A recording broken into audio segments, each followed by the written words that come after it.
ವೀಕ್ಷಕರೇ ನಮಸ್ಕಾರ. Income tax return filing ಮತ್ತೆ ಶುರುವಾಗಿದೆ. ITR ಫೈಲ್ ಮಾಡಲು ಜುಲೈ 31 ಕೊನೆ ದಿನ. ಈಗಾಗಲೇ ಕೌಂಟ್ಡೌನ್ ಶುರುವಾಗಿದೆ. ಇವತ್ತಿನ ವಿಡಿಯೋದಲ್ಲಿ ನಾವು ಯಾವ ರೀತಿ ITR ಅನ್ನು ಫೈಲ್ ಮಾಡಬಹುದು ಎಂಬುದನ್ನು ನೋಡ್ತಾ ಹೋಗೋಣ.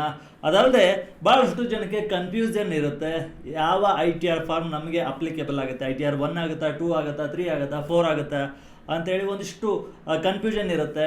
ಒಂದಿಷ್ಟು ಜನ ಈ ಶೇರ್ ಮಾರ್ಕೆಟಲ್ಲಿ ಇನ್ವೆಸ್ಟ್ಮೆಂಟ್ ಮಾಡ್ತಿರ್ತಾರೆ, ITR 1ನಲ್ಲಿ ಫಾರ್ಮನ್ನು ಸಬ್ಮಿಟ್ ಮಾಡ್ತಾರೆ. ಆಗ ಅದು ಒಂದಿಷ್ಟು ಎರರ್ಗಳಿಗೆ ಕಾರಣ ಆಗಿ ಇನ್ಕಮ್ ಟ್ಯಾಕ್ಸ್ ಡಿಪಾರ್ಟ್ಮೆಂಟ್ನಿಂದ ನೋಟಿಸ್ ಬರೋ ಸಾಧ್ಯತೆ ಇರುತ್ತೆ. ಆದ್ದರಿಂದ ಯಾವ ಫಾರ್ಮನ್ನು ಫಿಲ್ ಮಾಡಬೇಕು, ಯಾವ ಫಾರ್ಮನ್ನು ಬಿಡಬೇಕು, ಯಾವ ಫಾರ್ಮ್ ನಮಗೆ ಅಪ್ಲೈ ಆಗುತ್ತೆ ಎಂಬುದನ್ನು ನಾವು ನೋಡಬೇಕಾಗತ್ತೆ. ಅದ್ರ ಜೊತೆ ಇನ್ಕಮ್ ಟ್ಯಾಕ್ಸ್ ಏನು ಎಕ್ಸೆಂಪ್ಷನ್ ಲಿಮಿಟ್ ಇದೆ ಅದಕ್ಕಿಂತ ಕಡಿಮೆ ಇದ್ದರೂ ಕೂಡ ನಾವ್ಯಾಕೆ ITR ಅನ್ನು ಫೈಲ್ ಮಾಡಬೇಕಂತ ಭಾಳಷ್ಟು ಜನ ಕ್ವಶನನ್ನು ಕೇಳ್ತಾರೆ. ಅದಕ್ಕೂ ಕೂಡ ಉತ್ತರವನ್ನು ನಾವು ನೋಡ್ತಾ ಹೋಗೋಣ. ಅದಕ್ಕೆ ನಿಲ್ ITR ಅಂತಾರೆ. ಅದನ್ನು ಯಾಕೆ ಮಾಡಬೇಕು, ಮಾಡಿಲ್ಲ ಅಂದರೆ ಏನಾಗುತ್ತೆ, ಮಾಡಿದರೆ ಏನಾಗುತ್ತೆ ಎಂಬುದನ್ನು ಈ ವಿಡಿಯೋದಲ್ಲಿ ನೋಡ್ತಾ ಹೋಗೋಣ. ಅದ್ರ ಜೊತೆ ಒಂದು 5 ರಿಂದ 10 ನಿಮಿಷದಲ್ಲಿ ಸ್ಟೆಪ್ ಬೈ ಸ್ಟೆಪ್ ಯಾವ ರೀತಿ ITR ಅನ್ನು ಫೈಲ್ ಮಾಡಬೇಕು ಎಂಬುದನ್ನು ಈ ವಿಡಿಯೋದಲ್ಲಿ ಡೀಟೇಲ್ ಆಗಿ ನಾನು ಹೇಳ್ತಾ ಹೋಗ್ತೀನಿ. ಭಾಳ ಸಿಂಪಲ್ ಆಗಿ ವಿವರಿಸ್ತಾ ಹೋಗ್ತೀನಿ. ನಾನು ಟ್ಯಾಕ್ಸ್ ಎಕ್ಸ್ಪರ್ಟ್ ಅಲ್ಲದೆ ಇರ್ಬೋದು, ಕಲಿತು ನಾನು ನಿಮ್ಮ ಮುಂದೆ ಹೇಳಕ್ಕೆ ಬರ್ತಿದ್ದೀನಿ. ನನ್ನ ITR ಅನ್ನೇ ನಾನು ಇವತ್ತು ಫಿಲ್ ಮಾಡಿ ನಿಮ್ಮ ಮುಂದೆ ಡೆಮೋ ತೋರಿಸ್ತಿದ್ದೀನಿ. ಬನ್ನಿ, ಮತ್ತೆ ಯಾಕೆ ತಡ. ಓಕೆ ವೀಕ್ಷಕರೇ, ಮೊದಲನೇ ಪ್ರಶ್ನೆನ ನಾನು ನೋಡ್ತಾ ಹೋಗ್ತೀನಿ. ನನಗೆ ಸ್ಯಾಲ್ರಿ ಕಡಿಮೆ ಇದೆಯಪ್ಪ, ಟ್ಯಾಕ್ಸ್ ಎಕ್ಸೆಂಪ್ಷನ್ ಲಿಮಿಟ್ ಏನಿದೆ, ಟ್ಯಾಕ್ಸ್ ಮಿತಿ ಏನಿದೆ ಅದಕ್ಕಿಂತ ಕಡಿಮೆನೇ ಸ್ಯಾಲ್ರಿ ಇದೆ, ಹಾಗಿದ್ರೂ ಕೂಡ ನಾನು ಯಾಕೆ ITR ಫೈಲ್ ಮಾಡಬೇಕಂತೇಳಿ ಭಾಳಷ್ಟು ಜನ ನಾನು ಕೇಳ್ತಿದ್ದಾರೆ. ಅದಕ್ಕೋಸ್ಕರ ನಾನು ಈಗ ಅದಕ್ಕೆ ಉತ್ತರವನ್ನು ಕೊಡಬೇಕಲ್ಲ, ಉತ್ತರವನ್ನು ಕೊಡ್ತಾ ಹೋಗ್ತೀನಿ. ನೀವು ಸ್ಕ್ರೀನ್ ಮೇಲೆ ನೋಡ್ತಿದ್ರೆ ಗೊತ್ತಾಗಿರುತ್ತೆ. ಶೂನ್ಯ ತೆರಿಗೆ ಅಥವಾ ಜೀರೋ ಟ್ಯಾಕ್ಸ್ ಅಥವಾ ನಿಲ್ ಟ್ಯಾಕ್ಸ್ ಅಂತ, ನಿಲ್ ITR ಅಂತ ಕರಿಬಹುದು. 5 ಪ್ರಮುಖ ಪ್ರಯೋಜನಗಳು ಏನಿರ್ತವೆ ನಿಲ್ ITR ಅನ್ನು ಫೈಲ್ ಮಾಡಬೇಕು ಮಾಡಿದರೆ ಅಂತ ಎಂಬುದನ್ನು ನೋಡ್ತಾ ಹೋಗೋಣ. ನಿಲ್ ITR ಯಾಕೆ ಫೈಲ್ ಮಾಡಬೇಕು ಅನ್ನೋದನ್ನು ನೋಡೋಣ. ಯಾಕೆ ITR ಫೈಲಿಂಗನ್ನು ಕಡೆಗಣಿಸಬಾರ್ದು ಎಂಬುದನ್ನು ನೋಡೋಣ. ಆದಾಯ ತೆರಿಗೆ ಮಿತಿಗಿಂತ ಕಡಿಮೆ ಇದ್ದಾಗ ನಿಮ್ಮ ಆದಾಯ ನಿಲ್ ರಿಟರ್ನ್ ಏಕೆ ಬೇಕು? ನಿಮ್ಮ ಒಟ್ಟು ಆದಾಯ ತೆರಿಗೆ ಮಿತಿಗಿಂತ ಕಡಿಮೆ ಇದ್ದಾಗ ಆದಾಯ ತೆರಿಗೆ ಇಲಾಖೆಗೆ ಸಲ್ಲಿಸುವ ಅಧಿಕೃತ ಘೋಷಣೆಯೇ ನಿಲ್ ITR ಆಗುತ್ತೆ. ಇದು ಕಾನೂನುಬದ್ಧವಾಗಿ ಮ್ಯಾಂಡೇಟ್ರಿ ಅಲ್ಲ, ಆದರೆ ಇದು ನಿಮ್ಮ ಫೈನಾನ್ಸ್ನ ಭವಿಷ್ಯದ ಫ್ಯೂಚರ್ನ ಅಡಿಪಾಯ ಆಗುತ್ತೆ. ತೆರಿಗೆ ಹೊಣೆ 0 ಬರುತ್ತೆ. ಆದ್ದರಿಂದ ನೀವು ಆರಾಮಾಗಿ ITR ಅನ್ನು ಫೈಲ್ ಮಾಡ್ಬೋದು. ಇದಕ್ಕೆ ದುಡ್ಡು ಕೊಡಬೇಕಿಲ್ಲ, ಏನಿಲ್ಲ. ಒಂದು ಡಾಕ್ಯುಮೆಂಟ್ ಆಗಿ ಕ್ರಿಯೇಟ್ ಆಗುತ್ತೆ, ನಿಮಗೆ ಭಾಳಷ್ಟು ಅನುಕೂಲ ಆಗುತ್ತೆ. 5 ಎಕನಾಮಿಕ್ ಫೈನಾನ್ಸ್ ಡೋರ್ಗಳನ್ನು ಇದು ತೆಗೆಯುತ್ತೆ ನಿಲ್ ITR ಫೈಲ್ ಮಾಡೋದ್ರಿಂದ. ಆದಾಯದ ಪುರಾವೆ ಸಿಗುತ್ತೆ, TDS ರೀಪೇಮೆಂಟ್ ಆಗುತ್ತೆ, ನಷ್ಟದ ವರ್ಗಾವಣೆ ಅಂದರೆ ಲಾಸ್ ಕ್ಯಾರಿ ಫಾರ್ವರ್ಡ್ ಆಗುತ್ತೆ, ಸುಲಭ ಸಾಲ ಸೌಲಭ್ಯ ಸಿಗುತ್ತೆ, ಈಸಿಯಾಗಿ ಸಾಲ ಸೌಲಭ್ಯ ಸಿಗುತ್ತೆ, ಮತ್ತು ವೀಸಾ ಪ್ರಕ್ರಿಯೆಯೂ ಕೂಡ ಈಸಿ ಆಗುತ್ತೆ. TDS ಈಗ ಭಾಳಷ್ಟು ಜನಕ್ಕೆ ಪ್ರೈವೇಟ್ ಕಂಪ್ನಿಯಲ್ಲಿ ಕೆಲಸ ಮಾಡ್ತಿದ್ರೆ TDS ಕಟ್ ಆಗ್ತಿರುತ್ತೆ 1 ರಿಂದ 10%. ಆ TDS ಅನ್ನು ನೀವು ವಾಪಸ್ ಪಡಿಬೇಕು ನಿಮ್ಮ ಅಕೌಂಟ್ಗೆ ಅಂದರೆ ITR ಅನ್ನು ಫೈಲ್ ಮಾಡೋದು ಬಿಟ್ಟು ಬೇರೆ ಯಾವ ದಾರಿನೂ ಇಲ್ಲ, ITR ಅನ್ನು ಫೈಲ್ ಮಾಡಬೇಕಾಗುತ್ತೆ. ಅದ್ರ ಜೊತೆ FD ಬಡ್ಡಿ ಫಾರ್ಮ್ 15G ಮತ್ತು ಫಾರ್ಮ್ 15H ಮಾರಿದ್ರೆ FD ಬಡ್ಡಿ ಇರುತ್ತಲ್ವ, ಅದು ಕೂಡ TDS ಕಟ್ ಆಗಿರುತ್ತೆ. ಅದಕ್ಕೋಸ್ಕರ ಅದನ್ನು ಪಡಿಬೇಕು ಅಂದರೆ ಸರ್ಕಾರದ ಬೊಕ್ಕಸಕ್ಕೆ ಹೋಗಿರುತ್ತೆ. ಅದನ್ನು ಪಡಿಬೇಕಂದ್ರೆ ನೀವು ನಿಲ್ ITR ಅನ್ನು ಸಲ್ಲಿಸಲೇಬೇಕು. ಅದು ಬಿಟ್ಟು ಬೇರೆ ದಾರಿ ಇಲ್ಲ. ನಿಮಗೆ ದುಡ್ಡು ಬೇಡ ಅಂದರೆ ನಿಲ್ ITR ಅನ್ನು ಸಲ್ಲಿಸಬೇಡಿ. ನಿಮಗೆ ದುಡ್ಡು ಬೇಕು, ನಿಮ್ಮ ಸ್ಯಾಲ್ರಿಯಿಂದ ನಿಮ್ಮ ಆದಾಯದಿಂದ ಕಟ್ಟಾಗಿರೋ ದುಡ್ಡು ನಿಮಗೆ ವಾಪಸ್ ಬೇಕು ಅಂದರೆ ನಿಲ್ ITR ಅನ್ನು ಫೈಲ್ ಮಾಡಿ, ಮರಳಿ ನಿಮ್ಮ ಖಾತೆಗೆ ರೀಫಂಡ್ ಆಗುತ್ತೆ. ಎರಡನೇ ಆಪ್ಷನ್ನು ಕ್ಯಾರಿ ಫಾರ್ವರ್ಡ್ ಲಾಸಸ್. ಈಗ ನೀವು ಶೇರ್ ಮಾರ್ಕೆಟ್, ಮ್ಯೂಚುವಲ್ ಫಂಡ್ನಲ್ಲಿ ಲಾಸನ್ನು ಅನುಭವಿಸಿರ್ತೀರಿ. ಸಕಾಲದಲ್ಲಿ ಅಂದರೆ ಡೆಡ್ಲೈನ್ಗಿಂತ ಒಳಗಡೆ ITR ಅನ್ನು ನೀವು ಸಲ್ಲಿಸಿದರೆ ನಿಮ್ಮ ಲಾಸ್ ಏನಾಗುತ್ತೆ, ಮುಂದಿನ ವರ್ಷ ಕ್ಯಾರಿ ಫಾರ್ವರ್ಡ್ ಆಗುತ್ತೆ. ಮುಂದೆ ಲಾಭ ಬಂದರೆ ಆ ಲಾಸು ಮತ್ತು ಲಾಭ ಎರಡು ಕ್ಯಾರಿ ಫಾರ್ವರ್ಡ್ ಆಗಿ ಎರಡು ಬ್ಯಾಲೆನ್ಸ್ ಆಗಿ ನಿಮ್ಮ ಟ್ಯಾಕ್ಸ್ ಸೇವಿಂಗ್ಸ್ ಆಗುತ್ತೆ. ಅದಕ್ಕೋಸ್ಕರ ನಿಲ್ ITR ಅನ್ನು ಪಡಿಬೇಕು. ನೀವೇನಾದರೂ ಡೆಡ್ಲೈನ್ ಮೀರಿದ ಮೇಲೆ ITR ಅನ್ನು ಸಲ್ಲಿಸಿದರೆ ಈ ಆಪ್ಷನ್ ನಿಮಗೆ ಅಪ್ಲಿಕೇಬಲ್ ಆಗಲ್ಲ. ಇನ್ನು ನೆಕ್ಸ್ಟ್, ಬ್ಯಾಂಕ್ಗಳ ವಿಶ್ವಾಸಕ್ಕಾಗಿ. ಯಾಕಂದರೆ ನೀವು ಯಾವುದೇ ಲೋನನ್ನು, ದೊಡ್ಡ ಅಮೌಂಟ್ ಏನಾದರೂ ಕಾರ್ ತಗೋಬೇಕಂದ್ರೆ, ಬೈಕ್ ತೊಗೋಬೇಕಂದ್ರೆ, ದೊಡ್ಡ ಅಮೌಂಟನ್ನು ಲೋನನ್ನು ಏನಾದರೂ ತೊಗೋಬೇಕು ಅಂದರೆ ಮೊದಲು ಬ್ಯಾಂಕ್ ಅವರು ನೀವು ITR ಫೈಲ್ ಮಾಡಿದ್ರಾ ಅಂತ ಕೇಳ್ತಾರೆ. ಹಾಗಾಗಿ ITR ಅನ್ನು ಫೈಲ್ ಮಾಡಿ ನಿಮ್ಮ ಲೋನ್ ಪ್ರಕ್ರಿಯೆಯನ್ನು ಈಸಿ ಮಾಡ್ಕೊಳ್ಬೇಕು. ಅಂದರೆ ITR ಅನ್ನು ಫೈಲ್ ಮಾಡಬೇಕು. ಅದಕ್ಕೋಸ್ಕರ ITR ಫೈಲ್ ಮಾಡಿ ಲೋನ್ ಪ್ರಕ್ರಿಯೆಯನ್ನು ಪಾಸ್ ಮಾಡಿ. ಇನ್ನು ನೀವು ಏನಾದರೂ ಗೀಸಾಗೆ ಅಪ್ಲೈ ಮಾಡಿದರೆ ಆಲ್ಮೋಸ್ಟ್ ಎಲ್ಲ ದೇಶಗಳು, ಅಮೇರಿಕಾ, ಇಂಗ್ಲೆಂಡ್, ಎಲ್ಲ ಕೆನಡಾ ಸೇರಿ ಎಲ್ಲ ದೇಶಗಳು ITR ಅನ್ನು ಕೇಳ್ತೇವೆ. ಯಾಕಂದರೆ ಇದು ನಿಮ್ಮ ಆರ್ಥಿಕ ಬಾಂಧವ್ಯ, ನಿಮ್ಮ ದೇಶದೊಂದಿಗೆ ಫೈನಾನ್ಸ್ ರಿಲೇಷನ್ ಯಾವ ರೀತಿ ಇದೆ ಎಂಬುದನ್ನು ತಿಳಿದುಕೊಳ್ಳಲು ITR ಅನ್ನು ಕೇಳ್ತಾರೆ. ಆದ್ದರಿಂದ ನೀವು ITR ಅನ್ನು ಫಿಲ್ ಮಾಡಬೇಕಾಗುತ್ತೆ. ಇನ್ನು ಪ್ರೂಫ್ ಆಫ್ ಇನ್ಕಮ್ ಫೋಕಸ್ ಅಂದರೆ ನೀವು ಎಷ್ಟು ದುಡಿದಿದ್ರಿ ವರ್ಷಕ್ಕೆ ಯಾರಾದರೂ ಕೇಳಿದರೆ ಇದನ್ನು ನೀವು ಕೊಡ್ಬೋದು. ನೀವು ಫ್ರೀಲ್ಯಾನ್ಸ್ ಆದರೂ ಮಾಡಿ, ಏನಾದರೂ ಮಾಡಿ. ಈಗ ಸ್ಯಾಲ್ರಿ ಬರೋರಿಗೆ ಸ್ಯಾಲರಿಡ್ ಇನ್ಕಮ್ದು ಪೇ ಸ್ಲಿಪ್ ಇರುತ್ತೆ, ಬಟ್ ಫ್ರೀಲ್ಯಾನ್ಸ್ ಮಾಡೋರಿಗೆ ಇರಲ್ಲ. ಅದರಿಂದ ಫ್ರೀಲ್ಯಾನ್ಸ್ ಮಾಡೋರು ITR ಫೈಲ್ ಮಾಡಿದರೆ ನೀವು ಎಷ್ಟು ದುಡ್ದಿದ್ದೀರಿ ವರ್ಷಕ್ಕೆ ಅನ್ನೋದು ಕ್ಲಿಯರಾಗಿ ಗೊತ್ತಾಗುತ್ತೆ. ಯಾರಾದರೂ ಕೇಳಿದರೆ ಕೊಡ್ಬೋದು, ಅಂದರೆ ಡಾಕ್ಯುಮೆಂಟ್ ಪರ್ಪೋಸ್ ಆಗಿ. ಸುಮ್ಮನೆ ಯಾರ್ಯಾರು ನೀನು ಎಷ್ಟು ದುಡ್ದಿದ್ದೀಯ ಅಂತ ಕೇಳಿದರೆ ITR ಫೈಲ್ ಮಾಡೋದನ್ನೆಲ್ಲ ಕೊಡೋಕೋಬೇಡಿ. ಡಾಕ್ಯುಮೆಂಟ್ ಪರ್ಪೋಸಿಗೆ ಕೇಳಿದ್ರೆ ಕೊಡಿ.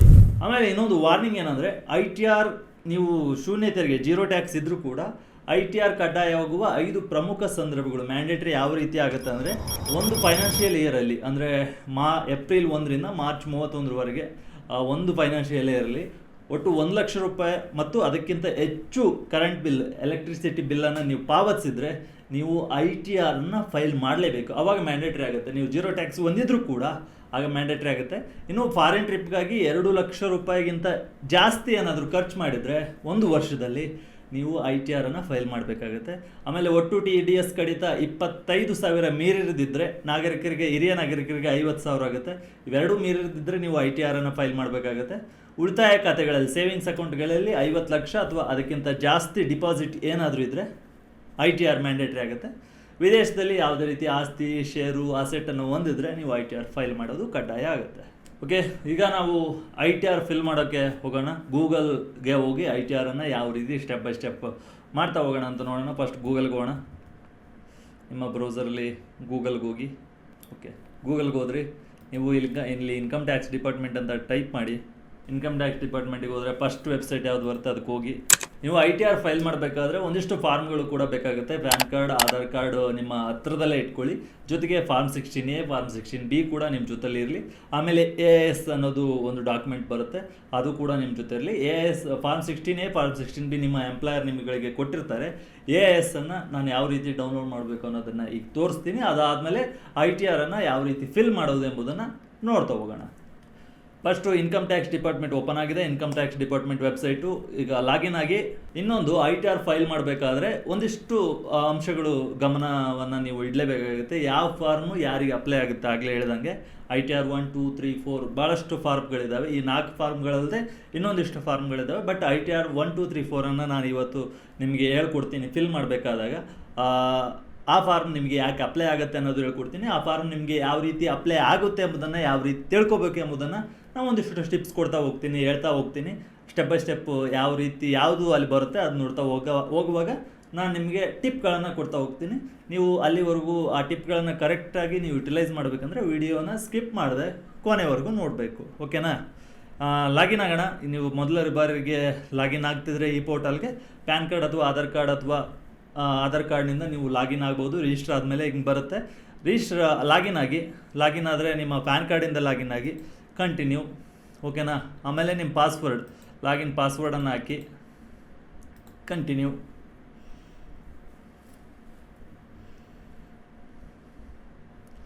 ನಾನು ಆಗಲೇ AS ಬೇಕು ಅಂತ ಹೇಳಿದೆ. AS ಯಾವ ರೀತಿ ಡೌನ್ಲೋಡ್ ಮಾಡಬೇಕಂದ್ರೆ ಇಲ್ಲಿ ಹೋಗಿ AS ಕ್ಲಿಕ್ ಮಾಡಿ.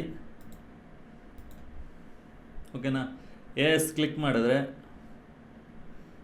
ನಿಮಗೆ ಆಪ್ಷನ್ ಬರುತ್ತೆ. ಓಕೆನಾ? ಡೌನ್ಲೋಡ್ AS ಅಂತ ಕೊಡಿ. PDF ಕೊಟ್ಟರೆ ಡೌನ್ಲೋಡ್ ಆಗುತ್ತೆ. ಆ PDF ಏನಂದರೆ ಪಾಸ್ವರ್ಡ್ ಪ್ರೊಟೆಕ್ಟೆಡ್ ಆಗಿರುತ್ತೆ. ಪಾಸ್ವರ್ಡ್ ಏನು ದೊಡ್ಡದು ನೀವೇನು ಇಡಬೇಕಾಗಿಲ್ಲ, ಆಗಲೇ ಕೊಟ್ಟಿರ್ತಾರೆ ಅವರು. ನಿಮ್ಮ ಪ್ಯಾನ್ ಕಾರ್ಡ್ ನಂಬರ್ ಏನಿದೆ ಪೂರ್ತಿ ಸ್ಮಾಲ್ ಲೆಟ್ರಲ್ಲಿ ಹಾಕಬೇಕು. ಇಲ್ಲಿ ಕೊಟ್ಟಿದ್ದಾರೆ ನೋಡಿ, 88881234A. ಇದು ನಿಮ್ಮ ಪ್ಯಾನ್ ಕಾರ್ಡ್ ಆಗಿದ್ದರೆ 88881234A ಸ್ಮಾಲಲ್ಲಿ ಹಾಕಬೇಕು. ಇನ್ನು 21 ಜನವರಿ 1991 ನಿಮ್ಮ ಡೇಟ್ ಆಫ್ ಬರ್ತ್ ಆಗಿದ್ದರೆ 21/01/1991 ನಂಬರಲ್ಲಿ ಹಾಕಬೇಕು. ಪಾನ್ ಕಾರ್ಡ್ ಆಲ್ಫಾಬೆಟ್ಸ್ ಎಲ್ಲ ಸ್ಮಾಲಲ್ಲಿರಲಿ, ಉಳಿದಿದ್ದೆಲ್ಲ ನಂಬರಲ್ಲಿ ಹಾಕಿ.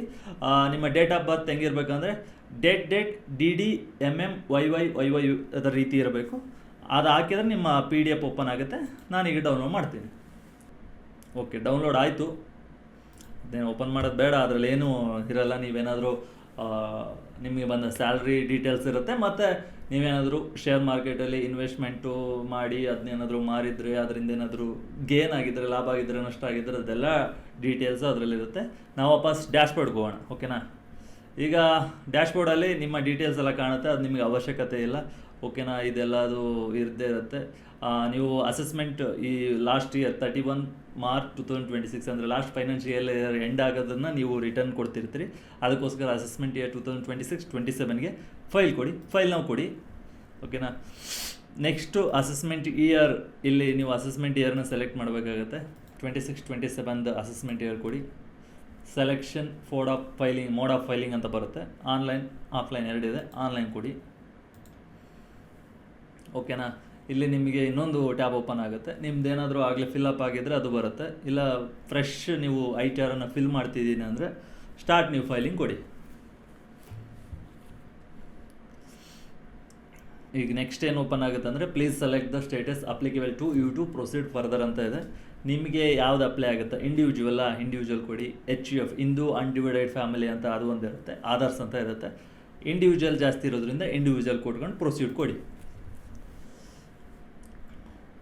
ಇಲ್ಲಿ ನಿಮಗೆ ಕನ್ಫ್ಯೂಷನ್ ಇಲ್ಲಿಂದ ಕ್ರಿಯೇಟ್ ಆಗುತ್ತೆ. ಅದೇನು ಅಂದರೆ you need choose an ITR form to proceed ಅಂತ ಬರುತ್ತೆ.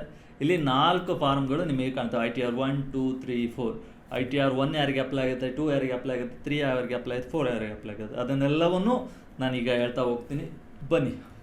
ITR 1 ಸಹಜ ಅಂತ ಕರಿತೀವಿ. ಇದು ಸಾಮಾನ್ಯ ಉದ್ಯೋಗಿಗಳಿಗೆ ಸಂಬಳ, ಬಾಡಿಗೆ ಮತ್ತು ಬಡ್ಡಿ ಬರ್ತಿದ್ರೆ ITR 1 ನೀವು ಫೈಲ್ ಮಾಡಬೇಕು. ಯಾರು ಫೈಲ್ ಮಾಡ್ಬೋದು? ಭಾರತದ ನಿವಾಸಿಗಳಾದ ಸಾಮಾನ್ಯ ನಾಗರಿಕರು ಫೈಲ್ ಮಾಡ್ಬೋದು. ಅದರ ಜೊತೆ ಕೇವಲ ಸಂಬಳ ಅಥವಾ ಪೆನ್ಷನ್ ಅಥವಾ ಒಂದೇ ಮನೆಯಿಂದ ಬಾಡಿಗೆ ಅಥವಾ ಬ್ಯಾಂಕ್ ಬಡ್ಡಿ, FD ಅಥವಾ ಸೇವಿಂಗ್ಸ್ನಿಂದ ಏನಾದರೂ ಬ್ಯಾಂಕಿಂದ ಇಂಟ್ರೆಸ್ಟ್ ಬಂದಿದ್ದರೆ ಆಗ ನೀವು ITR 1 ಸಹಜನ್ನು ಫೈಲ್ ಮಾಡ್ಬೋದು. ಕೃಷಿ ಆದಾಯ 5,000 ರೂಪಾಯಿಗಿಂತ ಕಡಿಮೆ ಇರಬೇಕು ಮತ್ತು ಒಟ್ಟು ಆದಾಯ 50 ಲಕ್ಷ ರೂಪಾಯಿ ಮೀರಬಾರ್ದು. ಆವಾಗ ನೀವು ITR 1 ಫೈಲ್ ಮಾಡ್ಬೋದು. ಭಾರತದಲ್ಲಿ ಜಾಸ್ತಿ ಜನ ಇದನ್ನೇ ITR 1 ಫೈಲ್ ಮಾಡ್ತಾರೆ. ಓಕೆನಾ. ITR 2 ಅಂದರೆ ಇನ್ವೆಸ್ಟರ್ಸ್ ಮತ್ತು ಆಸ್ತಿವಂತರಿಗೆ. ITR 1 ಆದಾಯ, ಕ್ಯಾಪಿಟಲ್ ಗೇನ್ಸ್ ಮತ್ತು ವಿದೇಶಿ ಆಸ್ತಿ ಇದ್ದರೆ ITR 2 ಮಾಡಬಾರ್ದು ಮತ್ತು ಬಿಸ್ನೆಸ್ ಆದಾಯ ಇರಬಾರ್ದು. ಸಂಬಳ ಆದಾಯ 50 ಲಕ್ಷಕ್ಕಿಂತ ಹೆಚ್ಚಾಗಿದ್ದರೆ ಅದು ಒಂದಕ್ಕಿಂತ ಹೆಚ್ಚು ಮನೆಗಳಿಂದ ಬಾಡಿಗೆ ಬರ್ತಿದ್ರೆ. ಕ್ಯಾಪಿಟಲ್ ಗೇನ್ಸ್ ಶೇರ್ಗಳು, ಮ್ಯೂಚುವಲ್ ಫಂಡ್ಸ್ ಅಥವಾ ಸೈಟ್ ಮನೆ ಮಾರಾಟದಿಂದ ಲಾಭ.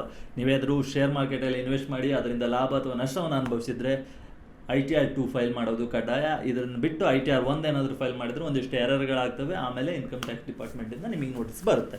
ಆಮೇಲೆ ಇತರೆ ಆದಾಯ, ಲಾಟ್ರಿ, ಆಶ್ರಯಸ್, ಕ್ರಿಪ್ಟೋ ಕರೆನ್ಸಿ ಅಥವಾ ವಿದೇಶಿ ಅಸೆಟ್, ಫಾರಿನ್ ಅಸೆಟ್ ಅಥವಾ ಇನ್ಕಮ್ ಏನಾದರೂ ಇದ್ದರೆ ನೀವು ITR 2 ಫೈಲ್ ಮಾಡಿ. ಆಮೇಲೆ ವಿಶೇಷ ಷರತ್ತು ಅಂದರೆ ಬಿಸ್ನೆಸ್ ಆದಾಯ ಇರಬಾರ್ದು. ಆಗಲೇ ಹೇಳ್ದಂಗೆ ಬಿಸ್ನೆಸ್ ಆದಾಯ ಇರಬಾರ್ದು. ಕಂಪನಿಯ ಡೈರೆಕ್ಟ್ ಆಗಿದ್ದರೆ ಅಥವಾ ಅನ್ಲಿಸ್ಟೆಡ್ ಶೇರ್ಗಳು ನಿಮ್ಮ ಹೆಸರಲ್ಲಿದ್ದರೆ ನೀವು ITR 2 ಫೈಲ್ ಮಾಡ್ಬೋದು. ಬಟ್ ಬಿಸ್ನೆಸ್ ಆದಾಯ ಇರಬಾರ್ದು. ಓಕೆನಾ.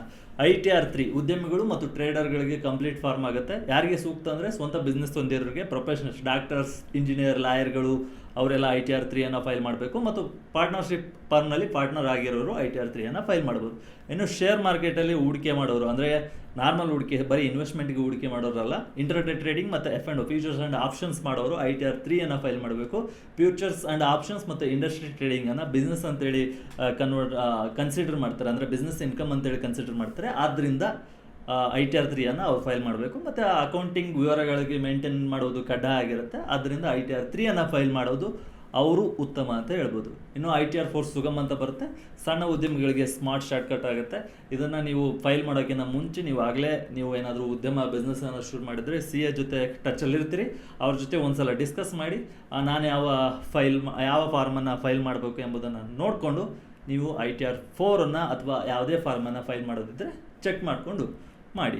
ಇನ್ನು ITR ಮ್ಯಾಟ್ರಿಕ್ಸ್ ಎಲ್ಲಿದೆ ನೋಡಿ. ಒಟ್ಟು ಆದಾಯ 50 ಲಕ್ಷದ ಒಳಗಿದ್ದರೆ ITR 1, 2, 3, 4 ಎಲ್ಲವೂ ಅಪ್ಲೈ ಆಗುತ್ತೆ. ಬಿಸ್ನೆಸ್ ಪ್ರೊಫೆಷನ್ ಆದಾಯ ITR 3, ITR 4 ಎರಡೂ ಅಪ್ಲೈ ಆಗುತ್ತೆ. ಶೇರ್ಗಳು ಅಥವಾ ಮ್ಯೂಚುವಲ್ ಫಂಡ್ ಲಾಭ ಇದ್ದರೆ ITR 2, ITR 3 ಅಪ್ಲೈ ಆಗುತ್ತೆ. F&O ಇಂಟರ್ಡೇ ಟ್ರೇಡಿಂಗ್ ಇದ್ದರೆ ITR 3 ಆಗುತ್ತೆ. ಲೆಕ್ಕ ಪುಸ್ತಕದ ಪ್ರಿಸಂಪ್ಟಿವ್ ಟ್ಯಾಕ್ಸೇಷನ್ ಇದ್ದರೆ ITR 4 ಆಗುತ್ತೆ. ಫಾರಿನ್ ಅಸೆಟ್ ಅಥವಾ ಕ್ರಿಪ್ಟೋ ಕರೆನ್ಸಿಯಲ್ಲಿ ಏನಾದರೂ ಇನ್ವೆಸ್ಟ್ ಮಾಡಿದರೆ ITR 2 ಆ್ಯಂಡ್ ITR 3 ಅಪ್ಲೈ ಆಗುತ್ತೆ. ಈ ಚಾರ್ಟನ್ನು ಒಂದ್ಸಲ ಸೇವ್ ಮಾಡ್ಕೊಳ್ಳಿ. ಟ್ಯಾಕ್ಸ್ ಸೀಸನಲ್ಲಿ ನಿಮಗೆ ಹೆಲ್ಪ್ ಆಗುತ್ತೆ. ITR ಫೈಲ್ ಮಾಡಬೇಕಾದ್ರೆ ಇದು ಅಪ್ಲಿಕೇಬಲ್ ಆಗುತ್ತೆ. ಓಕೆ, ಈಗ ನೋಡಿದ್ರಲ್ಲ ಯಾವ ಫಾರ್ಮ್ ಯಾವುದಕ್ಕೆ ಬರುತ್ತೆ ಅಂತೇಳಿ. ಈಗ ಫಿಲ್ ಮಾಡ್ತಾ ಹೋಗೋಣ ಬನ್ನಿ. ನಂದು ಯಾವ ಫಾರ್ಮ್ ಬರುತ್ತೆ ಅಂದರೆ ITR 2 ಬರುತ್ತೆ. ಯಾಕಂದರೆ ನಾನು ಶೇರ್ ಮಾರ್ಕೆಟಲ್ಲಿ ಇನ್ವೆಸ್ಟ್ ಮಾಡ್ತೀನಿ. ಇಂಟ್ರಾಡೇ ಮತ್ತು ಫ್ಯೂಚರ್ ಆ್ಯಂಡ್ ಆಪ್ಷನ್ಸ್ ಮಾಡಲ್ಲ, ಬರೀ ಇನ್ವೆಸ್ಟ್ಮೆಂಟ್ ರೀತಿ ಮಾಡ್ತೀನಿ. ಲಾಸ್ಟ್ ಫೈನಾನ್ಸಿಯಲ್ ಇಯರಲ್ಲಿ 1, 2, 3 IPO ತೊಗೊಂಡಿದ್ದೆ. IPO ತೊಗೊಂಡು ಮಾರಿ ಲಾಭ ಪಡೆದಕ್ಕೆ ಅಂದರೆ ಗೇನ್ ಆಗಿರೋದಕ್ಕೆ ITR 2 ನಾನು ಸೆಲೆಕ್ಟ್ ಮಾಡಿದ್ದೀನಿ. ನಾನು ಇನ್ನೊಂದು ಯಾಕೆ ನನಗೆ ಕನ್ಫ್ಯೂಷನ್ ಇಲ್ಲ ITR 1 ಮಾಡಬೇಕು ITR 2 ಮಾಡಬೇಕಂದ್ರೆ ನಾನು AS ಸಹಾಯವನ್ನು ಪಡೆದಿದ್ದೀನಿ. ನೀವು ಪಡಿಬೋದು. ಯಾಕಂದರೆ ನಾನು AS ಆಗಲೇ AS ಅನ್ನೇನು ಡೌನ್ಲೋಡ್ ಮಾಡಿಕೊಂಡೆ. AS ಡೌನ್ಲೋಡ್ ಮಾಡ್ಕೊಂಡು ಅದರ ಸ್ಕ್ರೀನ್ಶಾಟನ್ನು ChatGPT ಮತ್ತು Gemini AI ಹಾಕಿ ನಾನು ಅಲ್ಲಿಂದ ಸಜೆಷನ್ ಪಡೆದೆ. ಅವೆರಡು ಹೇಳಿದ್ದೇನೆಂದರೆ ನೀವು ಸ್ಟಾಕ್ ಮಾರ್ಕೆಟಲ್ಲಿ ಇನ್ವೆಸ್ಟ್ ಮಾಡಿ ಲಾಭ ಮತ್ತು ನಷ್ಟವನ್ನು ಅನುಭವಿಸಿದ್ರಿ, ಅದಕ್ಕೋಸ್ಕರ ITR 2 ಅನ್ನು ಫೈಲ್ ಮಾಡಬೇಕಾಗುತ್ತೆ ಅಂತೇಳಿ ಕಾರಣ ಸಹಿತ ವಿವರಣೆಯನ್ನು ನೀಡಿದ್ವು. ನೀವು ಕೂಡ ನಿಮ್ಮ AS ಅನ್ನು ಡೌನ್ಲೋಡ್ ಮಾಡಿಕೊಂಡು ಸ್ಕ್ರೀನ್ಶಾಟನ್ನು AIಗೆ ಹಾಕ್ಕೊಂಡು ನೋಡ್ಬೋದು. ಸರಿ ಇಲ್ಲ ಅಂತ ಒಂದಿಷ್ಟು ಕ್ರಾಸ್ ಚೆಕ್ ಮಾಡ್ಬೋದು. ಒಂದು 2-3 AIಗಳನ್ನು ನೀವು ಆರಾಮಾಗಿ ಯೂಸ್ ಮಾಡ್ತಿರ್ತೀರಿ, ಅದಕ್ಕೋಸ್ಕರ ಕ್ರಾಸ್ ಚೆಕ್ ಮಾಡಿಕೊಂಡು ನೀವು ಯಾವ ITR ಅನ್ನು ಫಿಲ್ ಮಾಡಬೇಕು ಎಂಬುದನ್ನು ನೋಡಿಕೊಂಡು ಮುಂದುವರಿರಿ. ಓಕೆನಾ? ಈಗ ನೆಕ್ಸ್ಟ್ ಪಟ್ ಅಂತೇಳಿ ಮುಗಿಸ್ಕೊಂಡು ಹೋಗೋಣ ಬನ್ನಿ. ಓಕೆ, ಪ್ಲೀಸ್ ನೋಟ್, ನೀವೇನಾದರೂ ಪ್ರೊಸೀಡ್ ಕೊಟ್ಟರೆ ನ್ಯೂ ಟ್ಯಾಕ್ಸ್ ರೆಸ್ಯೂಮೆ ಡಿಫಾಲ್ಟ್ ಆಗಿ ಸೆಲೆಕ್ಟ್ ಆಗುತ್ತೆ. ನಿಮಗೇನಾದರೂ ಓಲ್ಡ್ ಟ್ಯಾಕ್ಸ್ ರೆಸ್ಯೂಮ್ ಬೇಕಂದರೆ ನೀವು ಮುಂದೆ ಹೋಗಿ ಸೆಲೆಕ್ಟ್ ಮಾಡ್ಬೋದು. ಓಕೆನಾ? 3 ಹಂತದಲ್ಲಿರುತ್ತೆ. Validate your return breakup, confirm your return summary, verify and submit your return ಅಂತ ಇರುತ್ತೆ. Let's get started.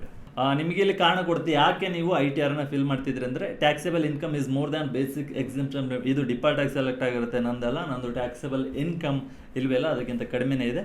ಅದರಿಂದ ಅದರ್ಸನ್ನು ಸೆಲೆಕ್ಟ್ ಮಾಡ್ತೀನಿ. ಅದ್ರ ಜೊತೆ ಒಂದಿಷ್ಟು ಆಪ್ಷನ್ಗಳು ನಿಮಗೆ ಬೇರೆ ಇದ್ದಾವೆ. ನೀವೇನಾದರೂ ಆಗಲೇ ನಾನು ಹೇಳಿದೆ 1 ಕೋಟಿಗಿಂತ ಜಾಸ್ತಿ account during previous our amount ಏನಾದರೂ ಟ್ರಾನ್ಸಾಕ್ಷನ್ ಮಾಡಿದರೆ ಅದು ಮಾಡಬೇಕಾಗುತ್ತೆ.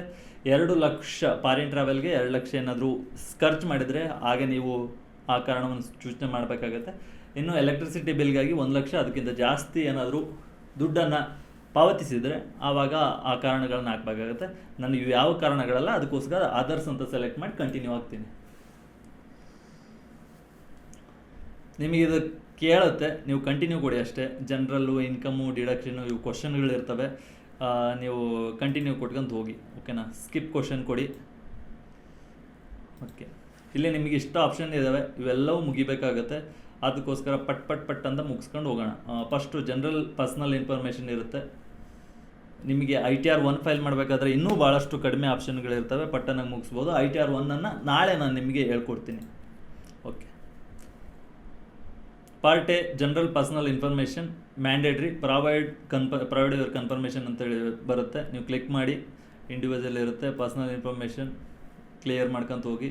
ಕಾಂಟ್ಯಾಕ್ಟು ಕರೆಕ್ಟ್ ಇದೆಯಾ, ಇಲ್ಲೇನು ತುಂಬೋದಿರಲ್ಲ, ಆಗಲೇ ನೀವು ಒಂದು ಸಲ ಮಾಡಿದ್ರಿ ಅಂದರೆ ಎಲ್ಲ ಇರುತ್ತೆ. ನೀವು ಒಂದು ಸಲ ಕಣ್ಣಾಡ್ಸ್ಕೊಂತ ಹೋಗಿ ಅಷ್ಟೇ.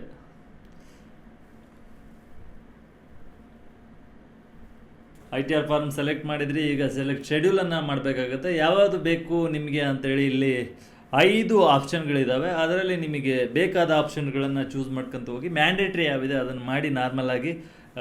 ಅದು ಬಿಟ್ಟರೆ ಬೇರೆ ಏನು ಅಂತ ಇಂಪಾರ್ಟೆಂಟ್ ಇರಲ್ಲ. ಜನರಲಲ್ಲಿ ಪರ್ಸ್ನಲ್ ಇನ್ಫಾರ್ಮೇಷನ್ ಇದೆ. ಆಮೇಲೆ ಇನ್ಕಮಲ್ಲಿ ಮ್ಯಾಂಡೇಟ್ರಿ ಯಾವುದು, ಶೆಡ್ಯೂಲ್ SI ಇದೆ, ಅದೊಂದು ಮ್ಯಾಂಡೇಟ್ರಿ ಇರೋದ್ರಿಂದ ಅದನ್ನು ಸೆಲೆಕ್ಟ್ ಮಾಡಿ. ಆಮೇಲೆ ಡಿಡಕ್ಷನಲ್ಲಿ ಶೆಡ್ಯೂಲ್ 6A ಇದೆ, ಅದನ್ನು ಮ್ಯಾಂಡೇಟ್ರಿ ಇರೋದ್ರಿಂದ ಅದೊಂದು ಸೆಲೆಕ್ಟ್ ಮಾಡಿ. ಟ್ಯಾಕ್ಸಲ್ಲಿ ಮ್ಯಾಂಡೇಟ್ರಿ 3 ಇದೆ, 3 ಸೆಲೆಕ್ಟ್ ಮಾಡಿ. ಅದರ್ಸಲ್ಲಿ 3 ಸೆಲೆಕ್ಟ್ ಇದೆ, schedule CYLA, schedule BFLA, schedule CFL ಅಂತೇಳಿ ಅದನ್ನು ಸೆಲೆಕ್ಟ್ ಮಾಡಿಕೊಂಡು ನೀವು ಕಂಟಿನ್ಯೂ ಆಗ್ಬೋದು. ಓಕೆನಾ? ಕಂಟಿನ್ಯೂ ಕೊಡಿ.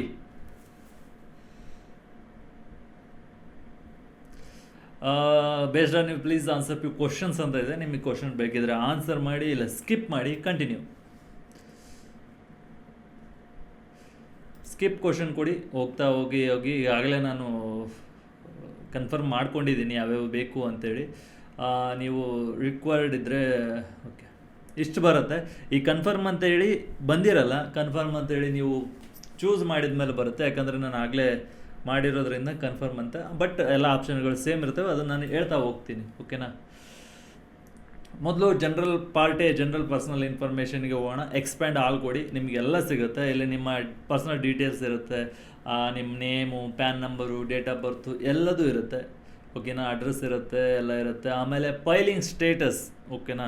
Filing status, contact filing status ನೀವು ಯಾವ್ದು ಸೆಲೆಕ್ಟ್ ಮಾಡಬೇಕಂದ್ರೆ 139(1). ಯಾಕಂದರೆ ನೀವು ಡೆಡ್ಲೈನ್ ಅಂದರೆ ಬಿಫೋರ್ ಡ್ಯೂ ಡೇಟ್ ಏನಿದೆ ಜುಲೈ 31 ಅದಕ್ಕಿಂತ ಮುಂಚೆ ಮಾಡ್ತಾಯಿದ್ರಿ, ಅದಕ್ಕೋಸ್ಕರ 139(1) ತೊಗೊಳ್ಳಿ. ಆಮೇಲೆ return filed after due date ಇದ್ದರೆ 139(4) ಮಾಡಿ. ಈಗ ನೀವು ಈಗಲೇ ಮಾಡೋದ್ರಿಂದ 139(1) ತೊಗೊಳ್ಳಿ, ಬ್ರಾಕೆಟ್ 1. ಓಕೆನಾ? ಆಮೇಲೆ ಟ್ಯಾಕ್ಸ್ ರೆಸ್ಯೂಮೆ, ಇಲ್ಲಿ ನಿಮಗೆ ಡಿಫಾಲ್ಟಾಗಿ ನ್ಯೂ ಟ್ಯಾಕ್ಸ್ ರೆಸ್ಯೂಮೆ ಇರುತ್ತೆ. ನಿಮ್ಗೆ ಓಲ್ಡ್ ಟ್ಯಾಕ್ಸ್ ರೆಸ್ಯೂಮೆ ಬೇಕಂದರೆ ಎಸ್ ಅಂತ ಚೂಸ್ ಮಾಡಿ, ಇಲ್ಲಾಂದರೆ ನ್ಯೂ ಟ್ಯಾಕ್ಸ್ ರೆಸ್ಯೂಮೇಲೆ ಕಂಟಿನ್ಯೂ ಆಗಿ. ಆಮೇಲೆ ನೀವು ರೆಸಿಡೆಂಟ್ ಸ್ಟೇಟಸ್ ಕೊಡಬೇಕಾಗುತ್ತೆ, ರೆಸಿಡೆಂಟ್ ಆಫ್ ಇಂಡಿಯಾ. ಆಮೇಲೆ ಇಲ್ಲಿ ಕಂಡೀಷನ್ ಆಫ್ ರೆಸಿಡೆನ್ಷಿಯಲ್ ಸ್ಟೇಟಸ್ ಇರುತ್ತೆ. ಇವರ್ ಇನ್ ಇಂಡಿಯಾ, ನಾನು ಇಲ್ಲಿ 4-5 ಆಪ್ಷನ್ ಇದ್ದಾವೆ, ಅದಕ್ಕೋಸ್ಕರ ನಾನು ಫಸ್ಟ್ನೇ ತೊಗೊಂಡಿದ್ದೀನಿ. ಕಳೆದ ಫೈನಾನ್ಷಿಯಲ್ ಇಯರ್ 182 ದಿನ ಇಂಡಿಯಾದಲ್ಲೇ ಇದ್ದೆ, ಅದಕ್ಕೋಸ್ಕರ ನಾನು ಇಂಡಿಯಾದ ರೆಸಿಡೆಂಟ್ ಆಗಿದ್ದೀನಿ. ಆಮೇಲೆ ಇವೆಲ್ಲ ಇದ್ದರೆ ಹಾಕ್ಕೊಳ್ಳಿ. Applicable in case of resident, do you want claim the benefit US 115H, yes ಇದ್ರೆ ಎಸ್ ಹಾಕೊಳ್ಳಿ, ನೋ ಇದ್ರೆ ನೋ ಹಾಕೊಳ್ಳಿ. Portuguese civil code for section 5 yes ಇದ್ರೆ ಎಸ್ ಹಾಕೊಳ್ಳಿ, ನೋ ಇದ್ರೆ ನೋ ಹಾಕೊಳ್ಳಿ. FEI ಅಂತ ಇದೆ, ಎಸ್ ಇದ್ರೆ ಎಸ್ ಹಾಕೊಳ್ಳಿ, ಅಂದರೆ ಫಾರಿನ್ ಪೋರ್ಟ್ಫೋಲಿಯೋ ಇನ್ವೆಸ್ಟ್ಮೆಂಟ್ ಅಂತೇಳಿ, ಎಸ್ ಇದ್ರೆ ಎಸ್ ಹಾಕೊಳ್ಳಿ, ಇಲ್ಲ ನೋ ಅಂದರೆ ನೋ ಹಾಕೊಳ್ಳಿ. Legal entity identity number details ಇದೆ, ಇದ್ದರೆ ಹಾಕ್ಕೊಳ್ಳಿ, ಇಲ್ಲಾಂದರೆ ಇರಲ್ಲ, ನಾರ್ಮಲಾಗಿ ಇರಲ್ಲ ಅಂತ ಅಂದ್ಕೊಂಡಿದ್ದೀನಿ. Whether is return being filed by representative assess, no. Whether direct company at the time during the previous year, director ಆಗಿದ್ದರೆ ಯಾವುದಾದ್ರೂ ಕಂಪ್ನಿಗೆ ಕಳೆದ ವರ್ಷ ಇದ್ದರೆ ಹಾಕ್ಕೊಳ್ಳಿ, ಇಲ್ಲಾಂದರೆ ನೋ ಅಂತ ಹಾಕ್ಕೊಳ್ಳಿ. Whether you have held unlisted equity shares at any time during the previous year, ಹಿಂದಿನ ವರ್ಷದಲ್ಲಿ ಯಾವುದಾದ್ರೂ ಅನ್ಲಿಸ್ಟೆಡ್ ಇಕ್ವಿಟಿ ಶೇರ್ಗಳನ್ನು ಹೊಂದಿದ್ರೆ ಎಸ್ ಇದ್ರೆ ಎಸ್ ಹಾಕೊಳ್ಳಿ, ನೋ ಇದ್ರೆ ನೋ ಹಾಕೊಳ್ಳಿ. ಆಮೇಲೆ ಬ್ಯಾಂಕ್ ಡೀಟೇಲ್ಸ್ ಒಂದು ಫೈನಲ್ ಮಾಡ್ಕೊಳ್ಳಿ. ಈಗಾಗಲೇ ನೀವು ಆ್ಯಡ್ ಮಾಡಿದ್ರೆ ಇರುತ್ತೆ, ಅದನ್ನ ಮಾಡಿಕೊಂಡು ಕ್ಲಿಯರ್ ಮಾಡಿ ಕಂಟಿನ್ಯೂ ಮಾಡಿ.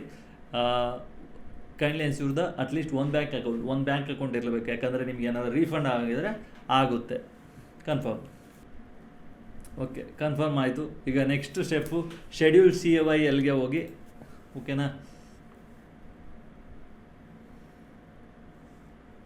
ಅಲ್ಲಿ ಒಂದಿಷ್ಟು ಆಪ್ಷನ್ ಇದೆ. ಸ್ಯಾಲ್ರಿಯಿಂದ ಎಷ್ಟು ಬಂದಿದೆ ಅಮೌಂಟು, ಆಮೇಲೆ ಬಡ್ಡಿಯಿಂದ ಎಷ್ಟು ಬಂದಿದೆ ಅಮೌಂಟು, ಅದೆಲ್ಲ ಇರುತ್ತೆ. ನೀವು ನಿಮ್ಮ ಫಾರ್ಮ್ 16A, ಫಾರ್ಮ್ 16B ಮತ್ತು AIS ಅನ್ನು ಇಟ್ಕೊಂಡು ಕರೆಕ್ಟ್ ಇದೆಯಾ ಅಂತೇಳಿ ಚೆಕ್ ಮಾಡಿಕೊಂಡು ಒಂದ್ಸಲ ಚೆಕ್ ಮಾಡಿ ಕಣ್ಣಾಡಿಸಿ ಆಮೇಲೆ ಕನ್ಫರ್ಮ್ ಕೊಡಿ. ನಿಮ್ಗೆ ಏನಾದರೂ ಎಡಿಟ್ ಮಾಡಬೇಕಿತ್ತು, ತಪ್ಪು ಇದೆ ಅಂತ ಹೇಳಿ ಮೇಲಿನ ಟೇಬಲ್ನಲ್ಲಿ ತಪ್ಪಿದೆ ಅಂದರೆ ಇಲ್ಲಿ ಎಸ್ ಕೊಟ್ಟು ಎಡಿಟ್ ಮಾಡಿ ಅಷ್ಟೇ, ಕನ್ಫರ್ಮ್. ನಾನೇ ಯಾವುದೇ ಎಡಿಟ್ ಮಾಡಲ್ಲ, ಓಕೆನಾ. ನೆಕ್ಸ್ಟ್ BFLI ಅಂತ ಇದೆ. ಇಲ್ಲೂ ಕೂಡ ಆಲ್ಮೋಸ್ಟ್ ಸೇಮ್ ಇರುತ್ತೆ. Salaries, net income from other sources chargeable, normal applicable rates 929, ಬಡ್ಡಿ ಅದು. ಕರೆಂಟ್ ಇನ್ಕಮ್ 5,17,698 ಅಂತ ಇದೆ. ಕರೆಂಟ್ ಇಯರ್ ಇನ್ಕಮ್ ಇದೆ. ನಿಮಗೆ ಮತ್ತೇನಾದರೂ ಅದು ಎಡಿಟ್ ಏನಾದರೂ ಮಾಡೋದಿದ್ರೆ ಎಡಿಟ್ ಮಾಡಿ, ಇಲ್ಲಾಂದರೆ ಕನ್ಫರ್ಮ್ ಕೊಡಿ ಅಷ್ಟೇ. ಇಲ್ಲೇನು ನೀವು ಫಿಲ್ ಮಾಡೋದಿರಲ್ಲ, ನಾರ್ಮಲಾಗಿ ಅದೆಲ್ಲ ಇದು ಇರುತ್ತೆ, ನೀವು ಜಸ್ಟ್ ಕನ್ಫರ್ಮ್ ಮಾಡ್ಕೊತ ಹೋಗ್ಬೇಕಷ್ಟೆ. ಒಂದೊಂದರಲ್ಲಿ ಏನೂ ಇರಲ್ಲ, ಸುಮ್ಮನೆ ಮ್ಯಾಂಡೇಟ್ರಿಯಲ್ಲಿ ಚೂಸ್ ಮಾಡ್ಕೊಂಡು ಹೋಗಿ.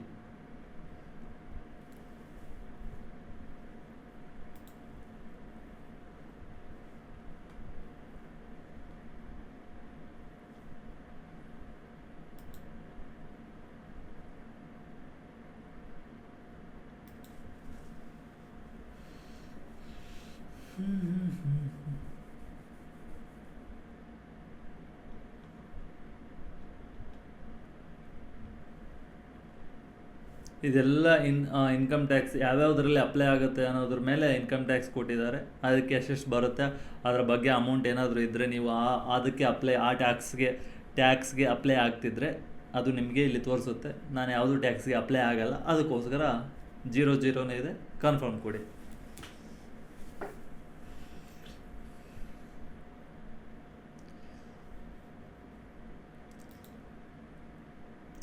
ಇಲ್ಲಿ ನಿಮಗೆ ಎಷ್ಟು ಇನ್ಕಮ್ ಇದೆ ಅಂತ ತೋರಿಸುತ್ತೆ, ಬಡ್ಡಿ ಗಿಡ್ಡಿ ಎಲ್ಲ ತೋರಿಸುತ್ತೆ, ಓಕೆನಾ. ಇದೆಲ್ಲದೂ ಕರೆಕ್ಟ್ ಇದ್ದರೆ ಕನ್ಫರ್ಮ್ ಕೊಡಿ.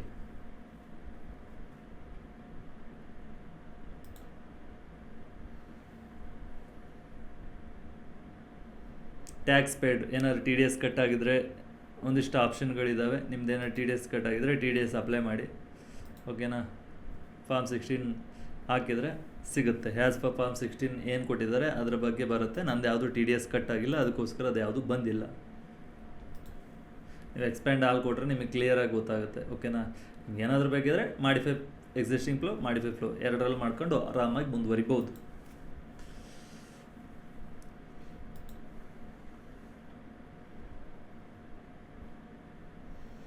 ಇಲ್ಲಿ ನಿಮಗೆ ಲಾಸ್ಟ್ ಆಪ್ಷನ್ TTI ಅಂತೇಳಿ, tax liability and total income ಅಂತೇಳಿ ಬರುತ್ತೆ.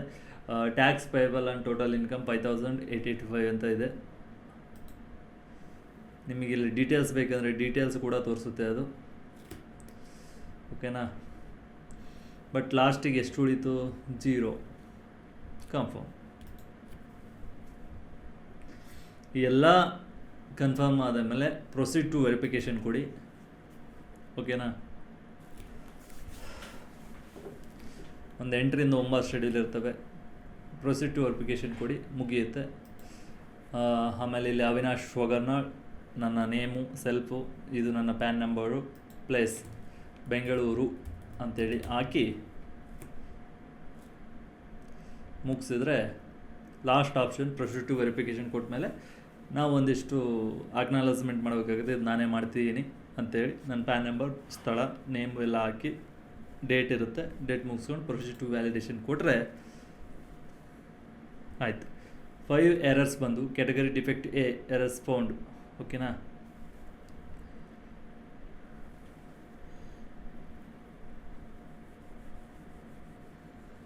ಒಂದಿಷ್ಟು ಎರರ್ಗಳು ಬಂದಿದ್ದಾವೆ. ಆ ಎರರ್ಗಳನ್ನು ನೀವು ನೋಡಬೇಕು ಅಂದರೆ ವಾಪಸ್ ಮತ್ತೆ ಹೋಗಲೇಬೇಕು. ಎರರ್ಗಳು ಇರ್ತವೆ, ಅದೇ ನಾರ್ಮಲ್ ಎರರು. ಇವೆಲ್ಲ ಆಲ್ಮೋಸ್ಟ್ ಪಾರ್ಟ್ ಎದಲ್ಲಿ ಬಂದಿದೆ.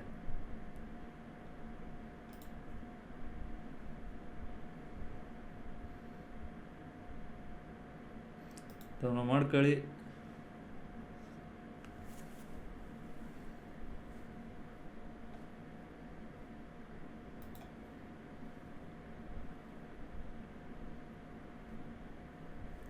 ಫೈವ್ ಎರರ್ಸ್ ಫೌಂಡ್ ಬಂದಿದೆ.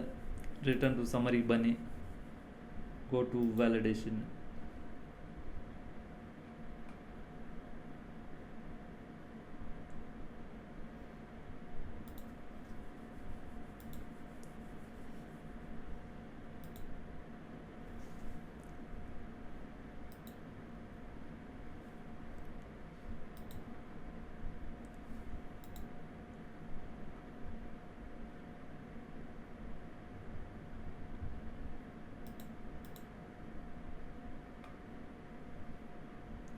ಯಾವುದ್ಯಾವುದು ನಿಮಗೆ ಸ್ಟಾರ್ ಇರುತ್ತೆ, ಎಸ್ ಕೊಡಿ, ಮುಗಿಸಿ ಅಷ್ಟೇ, ಓಕೆನಾ. ಸೇವ್. ನೇಚರ್ ಆಫ್ ಎಂಪ್ಲಾಯರ್, ಅದೊಂದು ನೇಚರ್ ಆಫ್ ಎಂಪ್ಲಾಯರ್ ಫಿಲ್ ಮಾಡಬೇಕು. ನಾನು ಅವಾಗ ಫಿಲ್ ಮಾಡಲಿಲ್ಲ ಅದನ್ನ. ಆಧಾರ್ಸ್ ಕೊಡಿ ಅಷ್ಟೇ, ಓಕೆನಾ. ಇಲ್ಲ ಆಗಿರುತ್ತೆ ಅಂದ್ಕೊಂಡಿದ್ದೆ, ಆಗಿಲ್ಲ.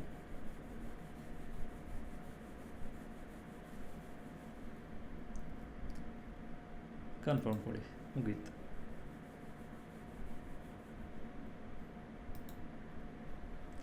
ನಿಮ್ಗೆ ಏನೇನು ಎರರ್ ಇದ್ದಾವೆ ಅಲ್ಲಿ ಕ್ಲಿಯರಾಗಿ ಗೊತ್ತಾಗುತ್ತೆ. ಗೋ ಟು ವ್ಯಾಲಿಡೇಷನ್ಗೆ ಹೋಗಿ, ವ್ಯಾಲಿಡೇಷನ್ ಸಕ್ಸಸ್ಫುಲ್, ಯಾವುದೇ ಎರರ್ಗಳಿಲ್ಲ. ಈಗ ಪ್ರಿವ್ಯೂ ಕೊಡಿ, ಓಕೆನಾ. ಯಾವುದೇ ಎರರ್ಗಳಿಲ್ಲ, ಪ್ರಿವ್ಯೂ ಕೊಡಿ, ನಿಮ್ದೆಲ್ಲದೂ ಕ್ಲಿಯರಾಗಿ ಗೊತ್ತಾಗುತ್ತೆ ನೀವೇನೇನು ಫಾರ್ಮ್ ಫಿಲ್ ಮಾಡಿದಿರಿ ಅಂತೇಳಿ. Proceed to validation, okay.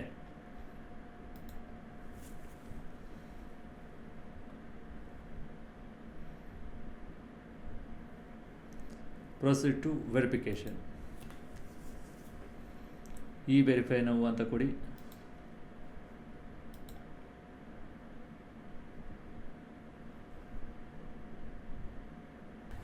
ಈ ವೆರಿಫೈ ನಾವು ಕೊಟ್ಟರೆ ನಿಮ್ಮ ಆಧಾರ್ಗೆ OTP ಬರುತ್ತೆ. ನಿಮ್ದು ಯಾವುದು ಆಧಾರ್ ರಿಜಿಸ್ಟರ್ ಮೊಬೈಲ್ ನಂಬರ್ ಇದೆ ಅದಕ್ಕೆ OTP ಬರುತ್ತೆ. ಅದನ್ನು ನೀವು ಆ್ಯಡ್ ಮಾಡಿ ಫೈನಲ್ಗೆ ಪ್ರೋಸೆಸ್ನ ವೆರಿಫಿಕೇಷನ್ ಕೊಟ್ಟರೆ ಕ್ಲಿಯರ್ ಆಗುತ್ತೆ. ಅಲ್ಲಿಗೆ ನಿಮ್ಮದು ITR ಫೈಲಿಂಗ್ ಮುಗಿಯುತ್ತೆ.